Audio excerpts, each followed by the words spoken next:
네, 가장 관심을 끄는 이슈에 대해 집중 분석해보는 라이브 이슈 시간입니다. 가톨릭의대 미생물학교실 백순영 교수, 최영일 시사평론가 나와주셨습니다. 안녕하십니까? 네, 안녕하세요. 네, 유 기자님 첫 번째 키워드 전해주시죠. 네, 첫 번째 키워드는 새로운 감염 경로입니다. 삼성병원 응급실 밖에서 메르스에 감염된 환자가 확인된 가운데 평택경찰관의 감염 경로도 불명확해 의문이 커지고 있습니다. 경찰관이 평택에서 일해왔다는 점에서 지역사회 감염 가능성까지 제기되고 있는데요. 이 환자의 감염 경로에 따라서는 확산세가 수그러들지 않을 수 있는 상황입니다. 짚어보도록 하겠습니다. 네, 평론가님이 경찰관도 그렇고 감염 경로가 좀 불투명한 것 같습니다. 지금 이제 한 2명 정도가 불안해요. 네. 사실은 오늘이 이 보건당국이 얘기했던 고비의 정점이거든요. 12일 지나면 괜찮아지지 않을까. 그렇죠. 우리 기대감이 큰데 네. 오늘 다행히 확진자가 4명밖에 추가되지 네. 않았습니다. 근데 문제는 이제 이 문제가 해결되지 않으면 불안감은 계속될 텐데요. 한 분은 삼성서울병원 내에 가긴 갔는데 응급실과 전혀 상관없이 정형외과를 외래 방문했던 네네. 77세 여성분 한 분.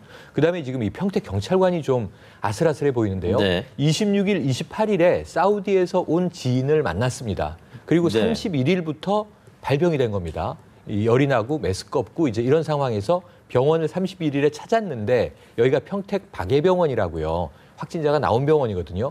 그러니까 지금 당국에서는 이 평택 박예병원에서 접촉되지 않았겠는가 하는 의심인데 사실 또 증상이 나타난 것은 병원 찾기 이전이에요. 아파서 병원에 간 거니까. 그렇죠. 근데 문제는 이 상황에서 처음에는 양성이 나왔다가 음성이 나왔다가 최종 양성이 나오면서 그 사이에 이 평택경찰관이 서울과 평택 사이를 굉장히 돌아다녔습니다. 적지 않은 접촉자들이 지금 나오고 있는 상황이고요. 경찰관 동료 9명은 격리가 된 상황인데 그 외에도 서울의 국립의료원에 왔다가 이제 괜찮다라는 판단을 받고 지하철을 타고 평택으로 왔고요. 네네. 계속 출퇴근을 했단 말입니다. 그러니까 이 평택 지역사회에서 만에 하나, 3가지 가능성이 있는 거죠. 사우디에서 온 사람과 접촉해서 생긴 것이냐, 그러면 평택 지역 병원에 갔다가 접촉된 것이냐, 아니면은 지역 감염이냐. 지금 이런 우려가 다 있는 상황이어서 보건당국이 이 부분에 대한 감염 경로 정말 오늘 내일 사이에 좀 확실하게 밝혀낸다면 그 자체로 지금 이제 좀 지역사회 감염에 대한 우려를 낮춰줘야 되는 상황이 왔습니다. 그런데 그 임신부에 이어서 이번에 경찰관까지 그 검사 결과가 좀 일정치 오락가락했죠. 못했던 것도 좀 문제가 되는 것 같아요. 사실 뭐 검사하는 데 있어서 어려움이 있다라는 거 이해는 하겠지만 그래도 또 신뢰도에 있어서 좀 의문이 제기되는 경우도 있는 것 같거든요. 어떻게 보십니까? 예, 이 검사를 하는 방법은 여러 가지가 있는데요. 이 방법은 지금 이 바이러스를 직접 이 살아있는 바이러스를 측정한다기보다는 이 바이러스에 있는 RNA를 유전체가 이제 RNA로 되어 있거든요. 이 RNA를 PCR이라는 방법으로 증폭을 해서 알아내는 방법입니다. 근데 제일 모든 그 검출 진단 방법에서 그렇듯이 일단은 시료를 잘 채취를 해야만 정확한 진단이 되겠죠. 네. 그러니까 일단 모든 경우에 있어서 이 시료를 잘 검출했다 그러면은 그건 문제가 없겠습니다만은 이 메르스 바이러스인 경우에 있어서 좀 문제점이 또 뭐냐면은 하기도 감염, 우리의 그 아주 깊은 그 기도에 있는 감염이기 때문에 거기서부터 바이러스가 나오기까지는 좀 상당히 힘든 부분이 있습니다. 따라서 사실은 바이러스가 많이 있는데도 이 진단 결과는 좀 안 좋게 나올 수 있는 순간도 있는 건데요. 또 한 가지 문제점은 이제 이 환자가 감염이 됐을 때 이제 경과를 생각해 보면은 처음에 바이러스가 감염이 돼서 우리 몸속에서 이제 증식을 하려고 막 열심히 노력을 합니다. 그래서 어느 정도 증식이 되면 그때부터 바이러스 숫자가 늘어나고 증상이 나타나기 때문에 증상이 없는 기간 중에는 다른 사람한테도 감염을 시켜주지 못하는 거죠. 네네. 하지만 이제 막 증식을 해서 어느 정도 증상이 나오고 그러면은 바이러스 숫자도 늘어나기 때문에 진단이 가능한 거죠. 또 우리 몸이 잘 반응을 해서 이 바이러스들이 우리 면역세포들한테 다 잡혀먹고 그래서 숫자가 이제 많이 떨어지게 되면 이때를 회복기라고 그러는데 네네. 이 회복기에는 또 바이러스 숫자가 굉장히 많이 떨어집니다. 그러면은 초기에 이제 바이러스가 많이 나올 시기하고 최종적으로 회복기에 바이러스가 아주 적어지는 시기에는 우리가 검사를 해도 이 숫자가 너무나 적기 때문에 사실은 이 방법은 RNA가 한 개만 있어도 검출이 돼야 맞지만 이론상으로는 실제 검출의 한계는 그렇지는 못합니다. 이것을 센시티비티라고 해서 민감도라고 그러는데 네. 그렇지는 못하기 때문에 적어도 어느 정도 있어야 이 검출이 되는 것이거든요. 네네. 그러니까 이 두 개의 구간에 있을 때에는 음성이 나오는 또 음성인지 양성인지 잘 모르는 이런 경우가 있을 수가 있습니다.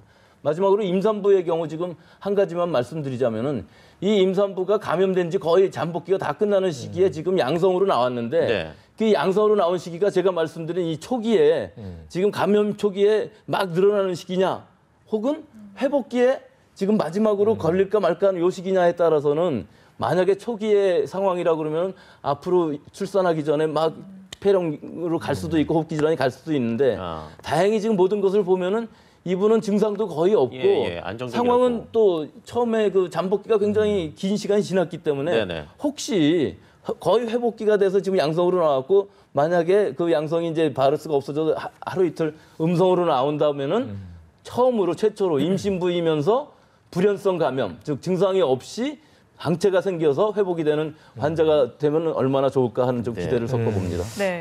그리고 앞서서 이제 경찰관 환자의 얘기를 했었는데 뭐 지역사회 감염 우려가 있다고 하는데 어떻게 보십니까? 그렇죠. 지금 말씀하신 것처럼 네. 이분이 만약에 그 중동에서 온 분은 아니고 네. 또 그 박예병원도 아니고 할 가능성이 충분히 있거든요. 지금 역학 정보를 보면은 그 중동에서 온 친구라는 분은 음성이고 그렇죠. 네네. 예, 또 지금 박예병원에 갔다고 하지만 뭐 겹치긴 하지만 박예병원도 그렇게 슈퍼 스프레더가 있었던 병원도 아니거든요. 네. 그렇다 그러면 과연 이 경찰관이 자기 민원상에서 뭐 어떤 사람하고 만났을 때 감염이 성립됐다 그러면 지역사회 감염인 것인데 그 가능성은 굉장히 낮지 않겠습니까? 지금으로 와서는 박예병원에서 그러니까 처음에 그 양성이라는 의미가 그 친구한테 옮은 것도 아니고 그냥 그 실험이 잘못돼서 양성이 나왔을 수는 있기는 있거든요. 네. 그 거의 양성이라는 거는 그렇게 나오는 수는 없는 건데 그 부분이 좀 걸리기는 하지만 이분은 아마 지역사회 감염은 아니고 그 박예병원에서 감염이 성립됐을 것으로 봅니다.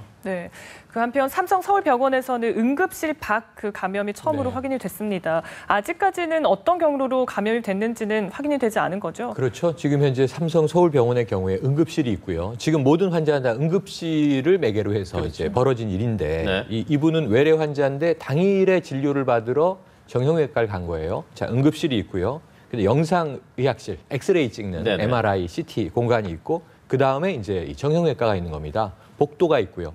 지금 병원 추정이 나왔다가 이게 약간 넌센스가 된 건 뭐냐면 화장실에서 접촉되지 않았겠느냐. 그렇죠. 네. 그럴 수 있죠. 병원 가보시면 그 입원실에는 환자용 화장실이 따로 있지만 일반 병동에는 다 그냥 환자도 가고 네네네. 일반 방문객도 가는 화장실이 있단 말이죠. 근데 문제는 14번 환자로부터 감염 가능성을 얘기했는데 14번 환자는 남성이고요.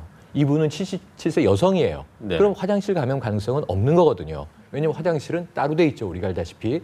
그렇다면 복도라든가 어떤 다른 이제 이 기기들을 통한 것이냐. 네. 그렇다면 이제 영상의학실에서 혹시라도 감염된 것이냐. 근데 정확하게 지금 병원 측이 이것을 밝혀내지 못하고 있어요. 지금 CCTV를 분석하는 과정이거든요. 네. 그래서 그 과정에서 14번 환자와 이 여성 환자분이 접촉한 스쳐 지나간 상황. 적어도 이제 그러한 것들이 확인되면 참 다행인데 그렇지 않으면 평택 경찰관처럼 또 하나의 미스테리가 계속 남아 있다는 겁니다. 네. 그래서 이런 경우에 좀 빨리 당국에서 명확한 사실을 밝혀주고 그렇지 않다면 지금 문제되는 게 WHO에 네. 이게 합동대책팀이 들어와서 대응팀이 네네네. 들어와서 조사를 하고 있지 않습니까? 근데 어제 굉장히 불안했던 게 공기 감염 전파 가능성을 대비를 그냥 포기할 수는 없다. 네네. 그 가능성으로는 남겨두자라고 네. 하는 이야기를 하면서 혹여라도 하는 불안감이 지금 또 이제 남아 있는데 이 부분을 좀 빨리 밝혀주시기를 당부를 드립니다. 네. 교수님, 공기 감염 얘기 계속 나오고 있는데요. 어떻게 보십니까? 뭐 정부는 일단 아니라고 그렇죠. 하고 있고요. 예, 그 여러 가지 정황 증거로 봐서 분명히 공기 감염은 아직은 성립되지 않습니다. 네. 이 중동에서의 그 거동과 우리나라에서의 그 거동과를 비교해 보면 공기 감염은 아니지만 다만 WHO에서도 얘기하는 부분은 뭐냐면 이게 지금 우리나라에 들어와서는 너무나 많은 환자들한테 그렇죠. 예, 감염이 성립되고 또 공기 감염으로서는까지는 안 가더라 할지라도 아주 작은 수의 바이러스로서도 감염이 성립되는 걸로 봐서 혹시라도 그런 가능성, 최악의 상황을 좀 예상해 둬야 되지 않느냐. 그럴 가능성을 지금 우리나라가 이 역학 정보로서는 아주 최고의 나라가 되어버렸습니다. 불행하게도. 네. 그러니까 환자가 뭐 100명 이상 막 이렇게 발생을 하고 또 앞으로도 이제 이런 거동에 따라서는 그 공기 감염이라는 것을 부정할 수도 있고 아니면은 어느 정도 가능성이 어떤 특정한 환경에서는 가능할 수도 있겠다는 얘기를 할 수도 있고 예를 들어서 지금 평택 성모 같은 경우 시뮬레이션 해보니까 그렇게 공기 중으로 좀 많이 퍼져나갈 수 있다 하는 것도 밝혀지지 않았습니까? 근데 그건 시뮬레이션에 불과한 것이고 실제로 살아있는 바이러스가 그 정도 병원이 아니라 실제로 공기 감염이 일어난다 그러면은 그 삼성 성모병원 같은 경우에 있어서 그 적어도 원내 전체 그 굉장히 넓은 부지이긴 하지만 예. 사람이 많은 부분에는 다 퍼졌다 그러면은 한 명이 생길 것이 아니라 적어도 수십 명은 한꺼번에 나왔겠죠. 그 순간에. 네. 그러니까 적어도 그건 공기 감염은 아니고 접촉 감염인 것은 분명하니까 지금 상태에서는 부정할 수 있지만 WHO에서 얘기하는 것은 너무 다르니까 공기 감염이 아니면 설명할 수 없는 부분들이 꽤 있으니까 네네. 그 최악의 상황까지 한번 상정을 해보자. 네. 예상을 하고 해보자 하는 얘기죠. 네. 알겠습니다. 계속해서 다음 키워드 알아보겠습니다. 두 번째 키워드, 공식 없는 메르스입니다. 기존의 메르스 공식이 우리나라에서 속속 깨지고 있기 때문인데요. 가장 대표적인 게 2m 이내 1시간 이상 환자와 접촉할 경우 감염 가능성이 있다는 기준입니다. 예외가 속출했습니다. 확진 판정을 받은 경우에는 감염자와 10m 이상 떨어진 병실에서도 감염이 일어났고요. 접촉 시간이 단 10분인데도 감염된 환자도 있습니다. 국내에서는 왜 이렇게 외국 사례와 차이를 보이는 걸까요? 한국에서 공식이 깨진 메르스 구체적으로 짚어보겠습니다. 네.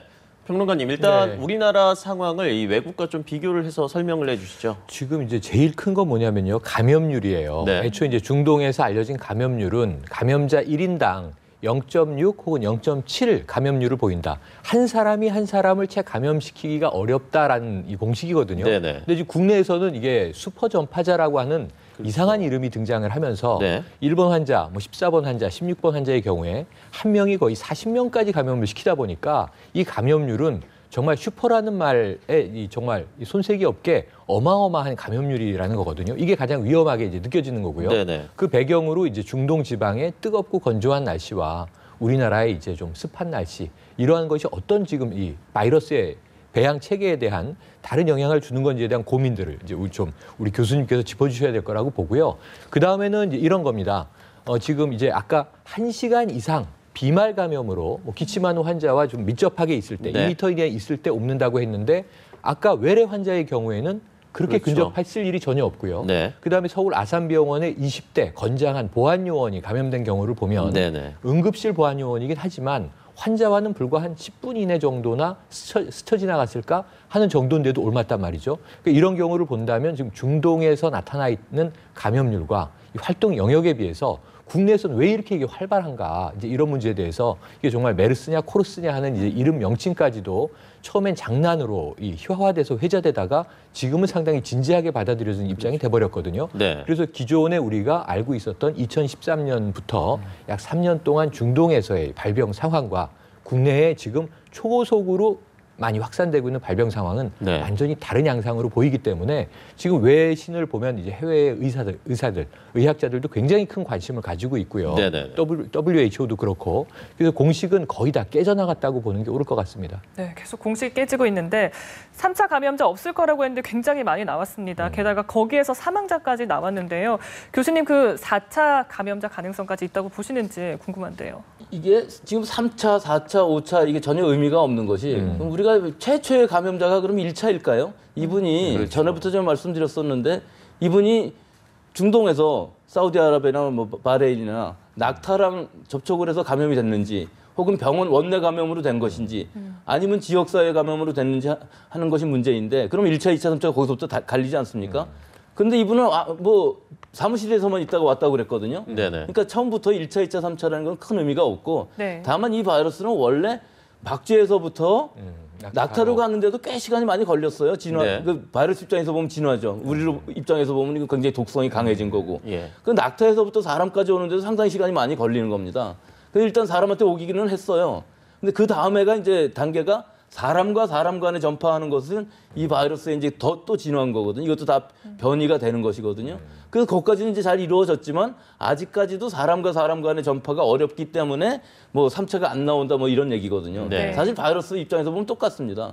근데 그 앞에서 우리가 잘 대처를 하면은 3차에서 이제 4차로 안 가고 요거는 막을 수 있으니까 중동에서 이제 3차가 안 나왔다는 얘기고 우리나라 같은 상황에서 보면은 3차건 4차건 하여튼 사람 간의 전파가 굉장히 잘 일어날 수 있다 하는 것이 이제 알려진 것이고 이것이 역학 정보가 되는데 사실은 이게 원내 감염이라는 의미는 면역력이 약한 사람들이 많이 걸리는 병 원내 감염이기 때문에 아직까지는 모든 우리 역학 정보를 보면은 원내 감염에서 그치고 있고 지역사회까지 안 갔기 때문에 지역사회 감염이 있냐 없냐가 더 중요한 문제인 네. 것이지 4차냐 5차냐 뭐 100차까지 가도 그거는 지역사회 감염만 아니라면 원내에서 네. 뭐 쭉 갈 수도 있는 상황은 될 거거든요. 네. 그러니까 그런 부분은 아직은 이 뭐 깨졌다고 볼 수는 없고 거동은 갔다고 볼 수 있습니다. 네. 네. 이렇게 계속해서 이 메르스가 예상 밖으로 이렇게 확산을 하고 있는데 정부의 어느 정도 뭐 한풀 꺾일 것 같다 이런 예상의 오류를 어떻게 보십니까? 정부의 예상이 한 2번은 틀렸죠. 네. 왜냐하면 고비라고 이야기한 게 이번 주가 3주 차예요. 네네. 첫 번째 고비는 넘어갔고 그때 이제 1차 유행이 평택을 중심으로 있었던 거고요. 그다음에 2차 유행이 이제 삼성 서울병원을 중심으로 이제 벌어졌던 거고요. 이번에 3차 유행을 막을 수 있다면 오늘 아침 확진자 4명 추가는 상당히 좀 고무적인 신호라는 판단을 해볼 수 있습니다. 만약 정말 이번 주말에 더 슈퍼 스프레딩 되지 않는다면 잦아들 수 있다라고 저는 네. 보는데요. 문제는 이거예요. 3차 유행도 역시 대형 병원을 중심으로 벌어지지 않겠습니까? 그래서 그 이 대상으로 지목한 게 보건당국이 이 서울에서 메디힐, 창원에서 SK, 네. 그다음에 이제 대전에서 을지대병원 이 3개인데 지금 폐쇄됐어요. 2군데는. 그래서 이제 이런 부분에서는 지금까지 2주 동안 우리가 밀려온 초기 대응에 실패했던 정말 뼈아픈 경험의 결과 이제는 좀 선제적인 대응으로 들어갔기 때문에 3차 유행 진원지만 이번 주에 막을 수 있다면 저는 이제 잦아들기 시작할 거라고 보고요. 네. 문제는 이제 중동 사례를 보더라도 사우디의 얘기도 오늘 아침에 제가 인터뷰로 들었는데 이것이 완전히 사라지는 게 아니라 또 어느 시간에 벌어지거든요. 그래서 항상 대응을 잘하고 있어야 된다는 거죠. 이번에 이제 또 하나의 뭐 슈퍼 전파자가 나오면 갑자기 또 발병될 수 있지 않습니까? 네네. 메르스 바이러스가 국내에서 완전히 종식되는 건 아니기 때문에 신종플루 2009년을 생각해 보면요. 5월 2일에 첫 확진자가 나왔는데 국내에서 유행을 했던 것은 가을입니다. 경제적 타격은 겨울에 줬고요. 네. 그것을 본다면 이번에 메르스를 이번에 좀 잘 잦아들게 잡되 앞으로는 상시 대응 체제를 잘 가동할 수 있는 준비를 중장기적으로 또 해야 되는 시점에 놓여 있다고 말씀드릴 수 있습니다. 네. 마지막 키워드 전해주시죠. 마지막 키워드 누가 책임지나입니다. 국회 메르스 특위가 가동돼 여야 의원들은 갈팡질팡했던 질병관리본부와 환자가 속출한 삼성 서울병원을 향해서 질문 공세를 퍼부었는데요. 출석한 삼성 서울병원 감염내과 과장은 병원이 뚫린 게 아니라 나라가 뚫린 것이라고 주장해 논란을 일으켰습니다. 게다가 이성호 국민안전처 차관은 신종플루 때에 비하면 메르스는 작은 상황이라고 했다가 빈축을 사기도 했는데요. 이처럼 서로 화살이 피해가기만 바라는 책임 공방 어떻게 봐야 할까요? 네. 삼성 서울병원 과장의 말 굉장히 뼈가 있어 보입니다. 뼈가 어떻게 있는 보셨습니까? 이야기죠. 뼈가 있고 이제 삼성 서울 병원의 입장에서 뭐 억울함이나 안타까움도 담고 있다고 볼 수 네네. 있겠는데요.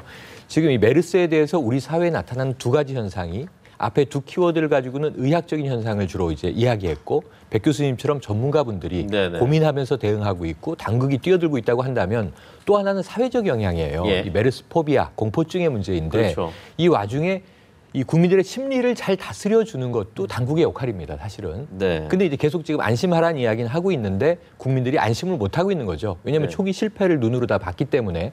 근데 국민의 관점에서 지금 이 얘기를 본다면 이게 나라가 뚫린 걸까요? 삼성병원이 뚫린 걸까요?를 본다면 다 뚫린 거죠, 사실은. 네. 다 뚫려서 내 집 코앞까지, 내 목전까지 지금 이 메르스 바이러스가 와 있다고 느끼는 거죠. 이게 보이는 대상은 아니지만 그런데 문제는 이 이야기를 매체를 통해서 보도받으면서 저는 어제 그런 생각을 했는데 그 국민 입장에서는 국가와 대형 병원이 대자본이 들어간 대기업 병원이 네. 서로 책임 공방을 하는 모양 이상 뭐 아무런 의미가 없는 거예요.